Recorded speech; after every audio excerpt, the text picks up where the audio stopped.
माँ से नफ़रत। मुझे बहुत दुख हुआ जब मेरी माँ ने मुझे स्कूली शिक्षा के लिए मेरी मौसी के घर भेजकर मुझे मेरे पिता से अलग कर दिया। मैं 6 साल की थी और मुझे पढ़ाई से जैसे नफ़रत सी थी। अपने छोटे से शहर में मैं स्कूल से भाग जाया करती थी। मैंने शिक्षकों को काफ़ी परेशान किया था।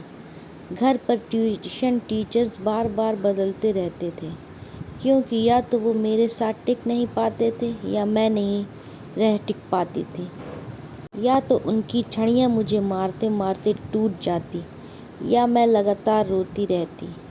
मेरे पिता मुझसे ज़्यादा ही लाड करते थे, इसलिए उन्हें मुझे रोते हुए देखना नापसंद था। उन्होंने मुझे ना पढ़कर भी अपने पास रखने का मन बना लिया था और मेरी माँ से कहा कि वो मुझे पढ़ाई के लिए परेशान ना करें।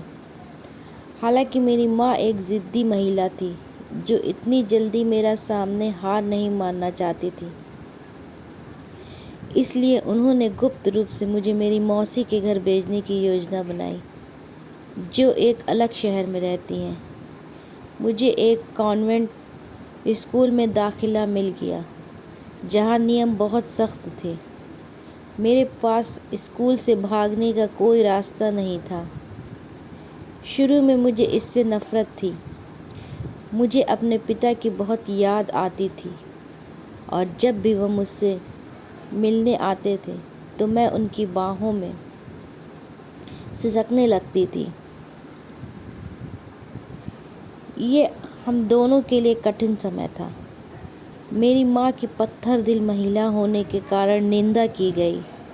हालांकि यह मेरे जीवन का एक महत्वपूर्ण मोड़ था। वहाँ कुछ जादू सा काम किया और मैं किताबों के प्रति जिज्ञासु और मोहित हो गई। तभी से कक्षा में प्रथम रैंक प्राप्त करना मेरा एकमात्र लक्ष्य बन गया। मेरी माँ के प्रयास मेरे लिए छुपे हुए आशीर्वाद साबित हुए। अब मैं बचपन में इतने कठोर कदम उठाने के लिए अपनी माँ की आभारी हूँ। दोस्तों, कहते हैं पूत कपूत हो सकते हैं, पर माता कभी कुमाता नहीं होती। इसी कहावत को साबित करती ये नफ़रत नामक छोटी सी कहानी आपको ज़रूर पसंद आई होगी।